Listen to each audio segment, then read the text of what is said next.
Jehova loy du koi ko kon gat ku te pal ke jewi mon me go nein mal lo banwa salaram da wa e gor mal ka salamal re chagde wadinda kwengun mal ko jin kwar mala Jehova loy du koi ko kon gat ku te pal ke jewi mon me go nein mal lo banwa salaram da wa e gor mal ka salamal re chagde wadinda kwengun mal ko jin kwar mala ya kon palere wa misya ben ya mal kon ben se na kwai loi ko se na kwai loi de jan rong ka goy kut bora nen gat ku jal kere wa jal ke mamam re joy ni re soli re pamni kumalangun lo komedi da kon jal chulu chang salame da par ka siandu chang chamnu tola loy do koy ko ngi jadoru wadinda nangne ni chang ko wanyu dora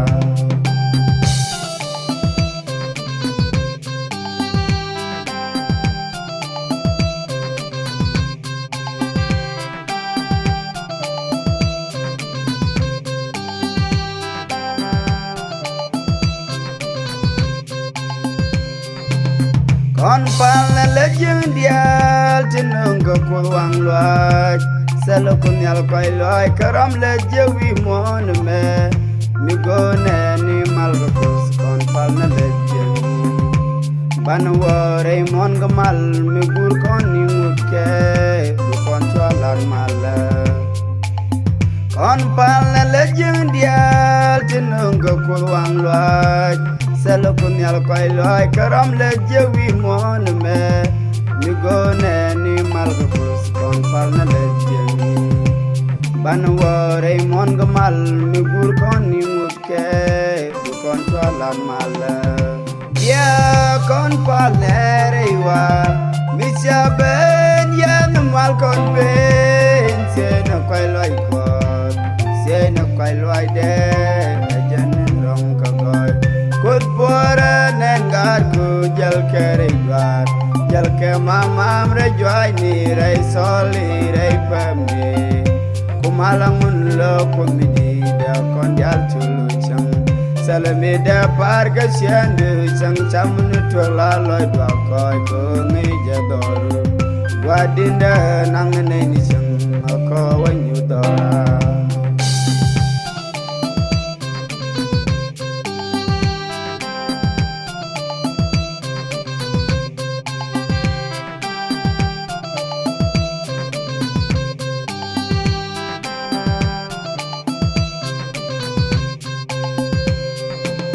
Mechu kagari ruere mono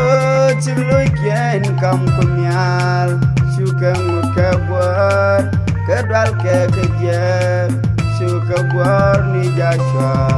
ejan lojin gur kunyale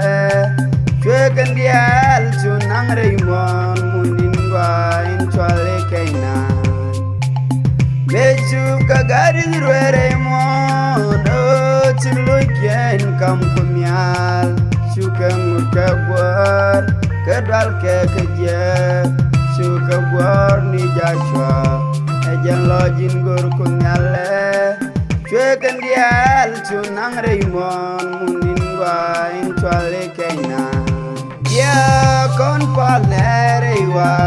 misya ben ya mal kon ben se na koy loy ko se na koy loy de jan rong ka goy kut bora nen gar ku jal kere war jal ke mamam re joy ni re soli re pamni kumalangun lo komedi da kon jal chulu chang salame da par ka siandu chang chamnu tola loy do koy ko ngi jadoru wadinda nangne ni chang ko wanyu dora